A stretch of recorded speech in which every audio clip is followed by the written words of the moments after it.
Morning, everybody. Happy wearing all the jumpers day. And welcome to the news agenda with me, a very throaty, just getting over the lurgy, Fleet Street Fox. And today I'm joined by the Mirror's deputy political editor, Ben Glaze. Good morning, Ben. Morning. Sorry we didn't have a news agenda on Monday, everybody, but I was pinned to the sofa under a duvet. So what have we got for you today? Well, it's the People's Pay-Per-View, first off, so get into the comments, ask us your questions. Those of you listening later on podcast will just have to refuse to discuss pay with the unions and see what happens. Now, today, the Mirror has splashed on a summit it held yesterday with leaders of all the main unions as they answered questions from the public about the wave of strikes about to sweep across the country. During the chat, the Royal College of Nursing boss, Pat Cullen, said, and I quote, "I want the public to realise this is for them. Stick with us. We are desperately trying to change the health service for you. Please don't turn against us." Now, Ben, it seems to be the government's strategy to sort of dig in and wait for the strikes to hit in the belief that public support for it is just going to drain away. And from what Pat says there, does it sound to you like she's worried about the same? Or do you think the unions are pretty confident that the public are going to back them all the way? I think the nursing union is pretty confident that they're going to be backed by the public because people use the NHS every day. There's still an awful lot of goodwill towards nurses and the wider NHS, thanks to the coronavirus pandemic. You know, we all remember 2.5 years ago being on our doorsteps on Thursday night, clapping for carers. So that goodwill, I still think exists. The RCN do seem to be gambling that that'll hold when people are getting appointments cancelled, can't take their kid through a hospital appointment that's been long in the diary. We should say that accident and emergency and life or limb incidents, they'll still be cared for. They'll still be, you should be able to go to the hospital for that. But most of the routine appointments might not be going ahead as planned. So for people watching this, you need to check with the hospital if your appointment is still going ahead on one of the planned strike days. But yeah, the government seems to be thinking that people might turn against the NHS the longer this goes on. Pat Cullen, the General Secretary of the Royal College of Nursing, she seems to be thinking that people have that sympathy, that empathy with the NHS, and that perhaps in a way that other public sector workers aren't as viewed as well as nurses, that people will stick by the nurses who toil in our hospitals every day. Yeah. Now, May says, we're in solidarity. It's 100% support. They're doing it for you, your health, and for your children. Do you agree with May? Do you agree with RCN boss Pat Cullen that this is probably going to work out just fine and that you're not going to lose support for the nurses? Have you had an appointment cancelled or delayed because of the upcoming strike? Of course, it starts tomorrow and there's another one next week. Phil Brown says, in 23 out of 43 years of being a nurse, I have had no pay rise. Beggars belief, frankly, Phil, especially when the government comes out with all its very misleading statistics saying that you're doing absolutely fine and you're a millionaire and there should be nothing to worry about. Leslie says she totally supports the NHS nurses 100%. We don't want this to be a propaganda show. So if there's anybody who feels that they don't support them or they've got a particular reason that they really think the strike action has gone too far, then let us know. Don't feel that you can't tell anyone, or because other people do support it, you're going to get shouted down. Let's just, hear all sides of the argument. So let us know and get into the comments. Now, Ben, it reports here that the NHS are going to have like a bank holiday level of service. Not by any means, as you say, denying the emergencies to anybody or surgery for cancer patients, for example. But 6,000 routine operations have been cancelled. And bear in mind, routine can be something like, a planned knee replacement, which means that someone who hasn't got that is still not able to walk very easily, or if at all, and is going to have to wait longer to be able to get into all that. And about 64,000 outpatient appointments have had to be rescheduled, which adds to the backlog, and of course then delays in diagnosis, treatment sometimes. And there's a 7 million waiting list already for appointments. Mike says anyone looking at the delays in treatment and long wait time should be looking at how long the delays and waits have been without the NHS staff striking to keep the service running for patients. Back the action. But Ben, when the backlog grows, as it would do anyway over winter, and which otherwise the government would get the blame for, they're just going to turn around and say, well, this is the strike. They're going to blame it all on the nurses, aren't they?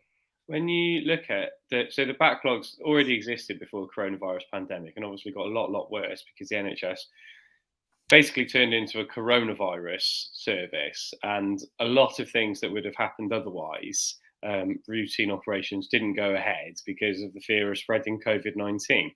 So the backlog, right, you say, has grown to 7.2 million. And it will only get worse. Now, it might not get much worse because of a 2-day strike, or 2 separate 24-hour strikes, rather. But yeah, it won't help. One of the really important things that Pat Cullen, the Royal College of Nurses, Royal College of Nursing, rather, are trying to highlight is not just the pay issue during the cost of living crisis. And we had, relatively good news this morning. I mean, it is all relative, but inflation has actually gone down a bit from 11.1% to 10.7%. Well, yeah, exactly. That still means that something that cost £10 last year now costs £11. So, it's still a big deal, but it's got slightly better. One of the things that the RCN wants to highlight is the huge number of unfilled vacancies in the NHS. It's something like 132,000 now. That's an awful lot of people that aren't working in the NHS. Now, if those vacancies were filled, you'd start eating into that backlog quite quickly. But one of the things that the government would say is, yeah, they're trying to fill those vacancies. But of course, if they have to give out pay rises of 17%, which is round about what the RCN's asking for at the moment, then of course they'll be able to afford fewer doctors and nurses. And the government does point to, and let's not say I agree with this, but it is worth including the government's defence. If they did start giving big pay rises to nurses, then they'd have to give it across the public sector, because why are you protecting the real incomes of one element of the public sector rather than others? And then taxpayers end up with a huge bill. That's the government's position. Yeah, but the government fails to point out that about 80% of every public sector pay rise, according to studies, comes straight back to the government again, because you get it in higher tax receipts, you get it in VAT, you get it in spending, you get it in so many other national insurance and everything else. So you do. Yeah, it doesn't all go straight into a nurse's pocket. It doesn't go into pocket, and then you never see it again. A nurse goes out and spends it, or she buys a house, or manages to upgrade the car, or buy a cooker, or whatever it might be. But so get into the comments, everybody. What do you think about the government's line about whether it can afford to pay all this? Is it affordable? There is a magic money tree when they want to do quantitative easing. Why isn't there a magic money tree when they want to save people's lives? But Ben, yesterday it was revealed that the government's big plan for dealing with some of these problems, which was drafting in the military or someone else to pick up the slack, just isn't going to work. So the soldiers aren't allowed to drive ambulances with the blue lights on and go through red lights. The police say they could, but they don't have the staff spare to do it. And the armed forces generally are just going to be limited to doing routine transport duties and back office stuff. I mean, the government is having quite a gamble here, isn't it? That it can look tough and that make the nurses and the other NHS professionals that are striking look bad. So how, from the perspective of a political reporter, okay, how is the government going to spin this when the army isn't going to help, the police aren't going to help, and it's going to get really bad? Yeah, I remember covering the Olympics in 2012 when G4S were meant to provide the security, when they suddenly, a couple of weeks beforehand, said they weren't able to do it. And thousands of soldiers were on the streets of London, not protecting the public from terrorism, with their SA-80 rifles, but checking your bags when you're going into the stadiums, which obviously is protecting people from protecting the public from terrorism. But they always turn to the military at the same time as cutting the military. So that's one thing that very annoys me quite a lot. But this is under the MACA protocols, which is military aid to the civil authorities. So basically, when something goes wrong, or when people go on strike, whether it was the firefighters going on strike a few years back, one government department can make a MACA application to the Ministry of Defence, and if granted, and they usually are, a load of soldiers can be drafted in to help fill the gaps left, whether it's people going on strike, whether it's G4S not providing security guards to check people's bags on the way into the Olympic Stadium, that sort of thing. Now, 750 troops are going to be involved with backfilling in the NHS. Now, of those 750 troops, only 107, I believe, are paramedics.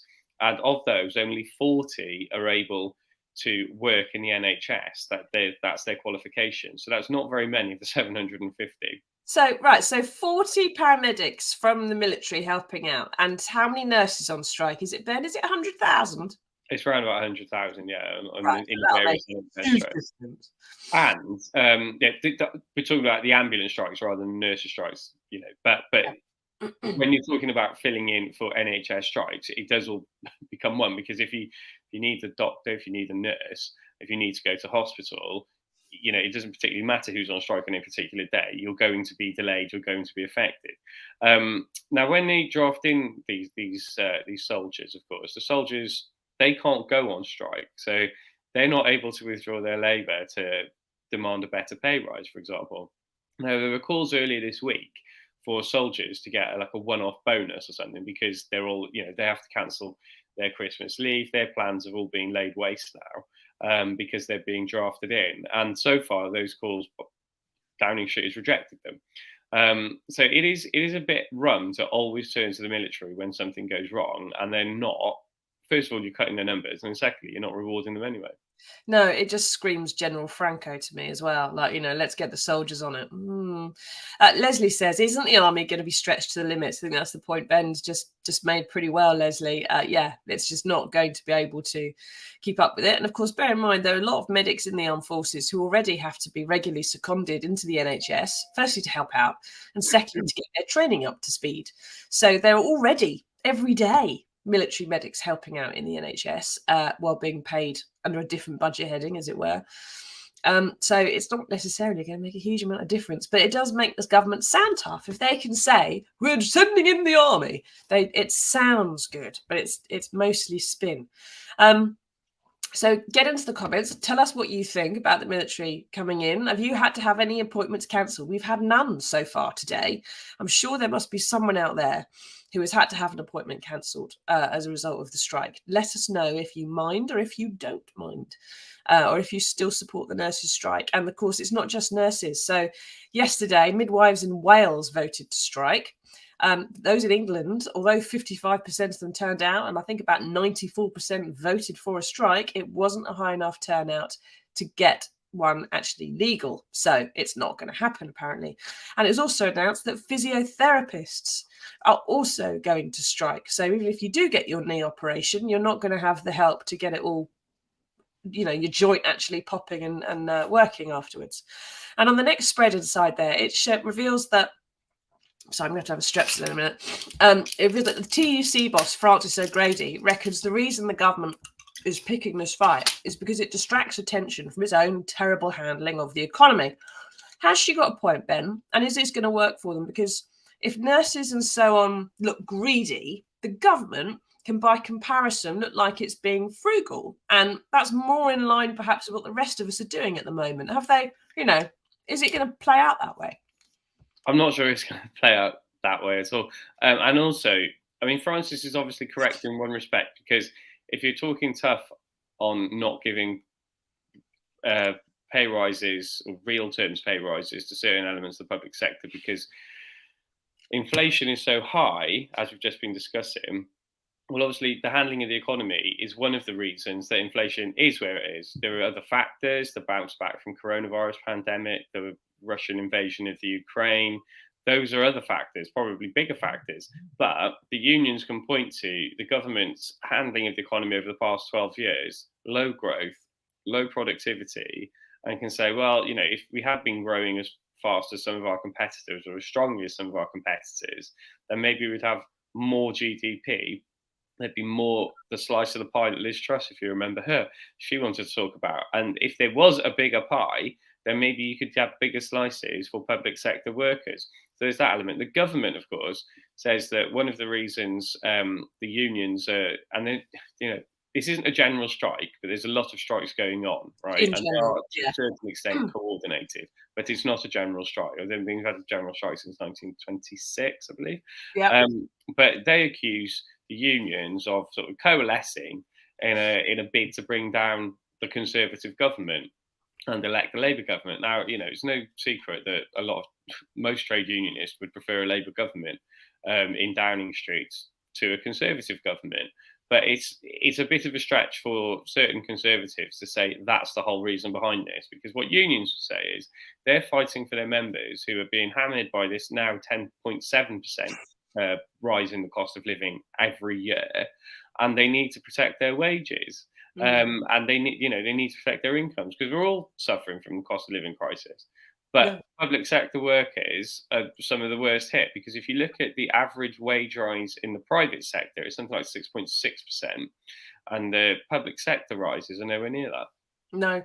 And as May says, it's funny how this government can send and spend millions on war weapons for abroad, but say they haven't got the money to support this country's citizens' health and the NHS. It is quite astonishing how that happens, May. And, as far as pies and so on are concerned, thanks for bringing me out in hives again, Ben, by mentioning her name. I thought that nightmare was over, but apparently I did read the other day, actually, that Liz Truss thinks she did quite well and that she's still got a chance because she won the argument or something, which is it's a bit like, someone's had a scrap in the playground and they've retired with several limbs missing and they still say it was only just a flesh wound. But we have to wait and see, won't we, I suppose, whether how this is all going to pan out and whether the government's going to be able to win this argument. I think while they're having this ideological battle, unfortunately, there are going to be a lot of people who aren't getting the treatment they need, who are going to be having delayed appointments, sometimes for routine things. You can have a routine, unimportant issue in your bowel, for example, that just requires a quick endoscopy and a scoop out, right? But if it doesn't get treated, then it can get to be something more serious. And I suppose, of course, from the strikers' point of view, if they didn't do this, that's what would happen anyway, because the NHS is having so many problems. But get into the questions. Let us know what you think about it all. I'm going to struggle through with this throat for another question. So I've got another story to talk about. And on page 6 there, on that spread, right up in the top left corner, it reports, not that one, the other one, up in the top left corner of the other spread, it reports that if there was a general election tomorrow, there you go, Labour would enjoy, wait for it, 314 seat majority. Now, I could have sworn that during while Liz Truss was in government, it was predicted they could win about 270 odd seats or something, Ben. And I could have sworn that the whole point of replacing Liz Truss with Rishi Sunak was so they wouldn't lose as bad. So this is much worse. Is this poll actually believable? I mean, it's a family show. It's breakfast time. I can't use the exact word that I would like to use. No, it isn't. So you have to bear with me, because obviously this is my job, so I'm quite geeky about this, right? This is an MRP poll by Savanta. MRP stands for, I have to consult my phone because I can't remember this off by heart. Even I, the geek that I am, can't remember this off by heart. Multi-regression and post-stratification model. Basically, yeah, that means that if all people in a certain constituency did this and then everybody else did that, this is what would happen, right? And every time in various elections, we've had these MRP polls and we go to briefings beforehand. It's like, yeah, but that won't happen. And then when because polls are polls, right? Mm. When people actually go to vote, it looks nothing like this. If you bear in mind, in 1997, Labour's biggest victory was 180 odd seats. I think it was 186 seat majority.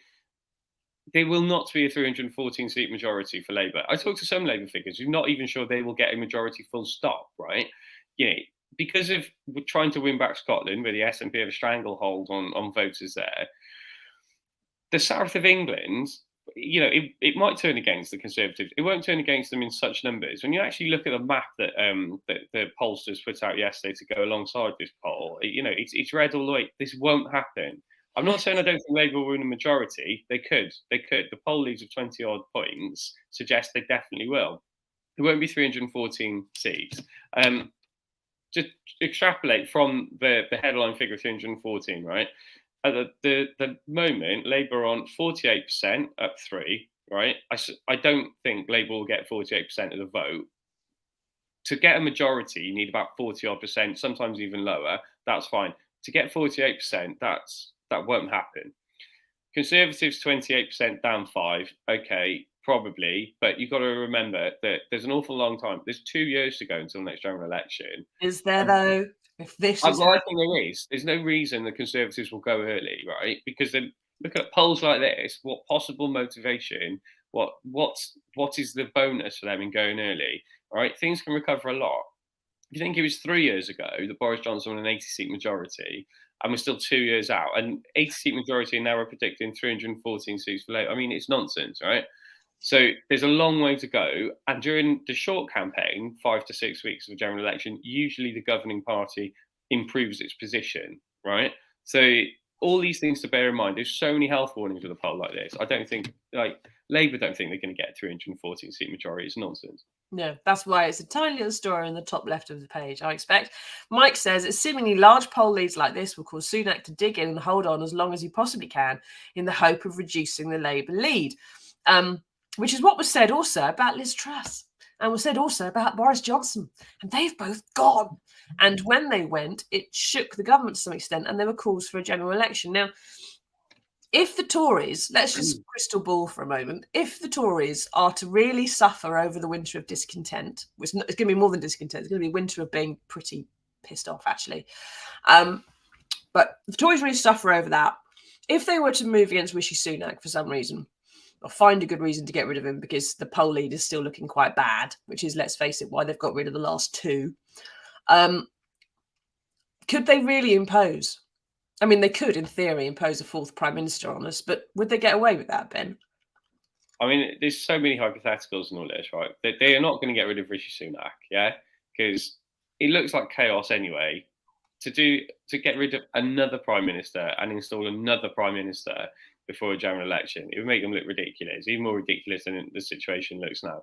And there's been things have gone calm in government, right? It's not that we're struggling for things to write about in politics. We're not at all. But we're not writing about Conservative Party chaos at the moment. It's gone a little bit boring, which is exactly what Number 10 wanted. So Rishi Sunak is going to stay where he is. There's a very, very small band of people within the Conservative Party who think Boris Johnson could make a comeback. Now, if we play this out, and this is not even crystal ball stuff, this is throwing balls up in the air and seeing where they land. Come May local elections, the Conservatives are going to lose seats. Every governing party does. Depending on how many seats they lose and how bad those results are, the theory is that people might oust Rishi Sunak, go back to Boris Johnson, say he's a proven election winner. We need him back, right? This is what Boris Johnson's supporters want to happen. We need him back in Downing Street in the run-up to the election because he's a great campaigner, he is the best campaigner of his generation. That is almost without doubt. Perhaps the only better one is Nigel Farage, right? Again, not saying I agree with him, just pointing out what great campaigners they are. If you install Boris Johnson back, then he could lead them into the general election. That is what some of Boris Johnson's supporters think, or not necessarily think, but want to happen. I think that's very, very unlikely. Again, as many health warnings on that as there are with that poll about a 314-seat majority. Exactly, especially when Boris Johnson's got a 7,210 majority in his constituency. He's on course to lose it, allegedly, even with a much smaller swing than ones that are predicted here. And of course, he can't really afford to be an MP for much longer because he's broke. Earning 80 grand a year isn't enough for him, is it? All right, thank you for explaining all that, Ben. I'll have to sit down, hunker down for the next couple of years of apparently boring politics. I bet it isn't, though. Now, get into the comments. Ask us your questions. How do you feel about the nurses' strike? How do you feel about Rishi Sunak hanging on for another 2 years? How do you feel about whether the government's going to get through this winter of discontent, and what kind of state it's going to be in on the other side? Is it going to be able to govern, even if it can hang on for another 2 years? Let us know. But first off, there is some good news in the world, and it's that I can nearly stop speaking. And we found it for you. Here it is.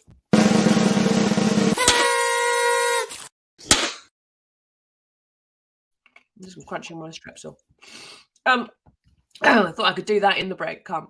Now, on page 18, we have a story to warm any heart, even Ben's, because we know how much he loves dogs. And these are pictures of some lucky pups who have been rescued from Dog Meat Farm. Baku, Tsuki, Bunty, Jinsu, Lerny, Molly, Basil, Moby, Cooper, and Yuki were all saved from becoming dinner and will instead be enjoying a dog-friendly Christmas dinner in their new forever homes here in the UK.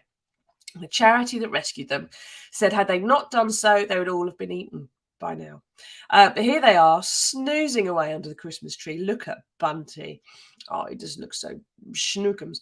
The new owners say they're doing well, Ben. Is this proof that a dog really is for life and not just for Christmas? What do you think? Are you tempted to get one now?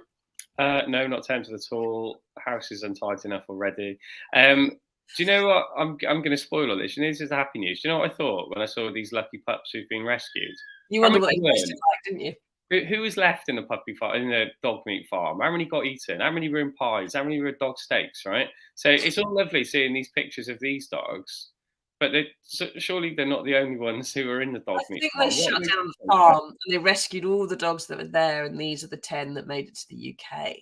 Well, also as well though, how many dogs are there in Battersea Dogs Home who need a home at the moment? Why, anyway. How to eat them if they don't get rehomed?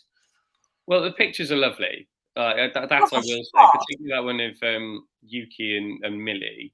That's a very cute picture. And it's a nice, happy story. I agree. For people who like dogs, brilliant.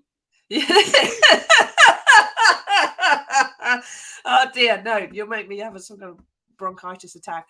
That was very faint praise from you, Ben. Well done. Dearie me. Right, thank you for taking us through all that and for being so scathing about rescuing dogs from puppy farms. You've cheered everybody up, Scrooge. Thank you for joining us. Thank you everyone for taking part. Sorry we weren't here on Monday, but I was a bit too ill, and we're not here next Monday because I'm somewhere else. But we will be back next Wednesday, this time next week, with comedian Mark Steele, and we will be having our annual Christmas quiz. So make sure you tune in next week because it will be fun. And you can set some of your own fiendish questions for Mark and me if you like, and do your own quiz questions and see how we manage to get through it. And just as a quick review of the year. Thank you everyone for taking part. If you're listening to us on podcast, please leave us a review so other people can find us. I'm going to have to go and have a nice warm drink now. Thank you everybody. Tatty bye.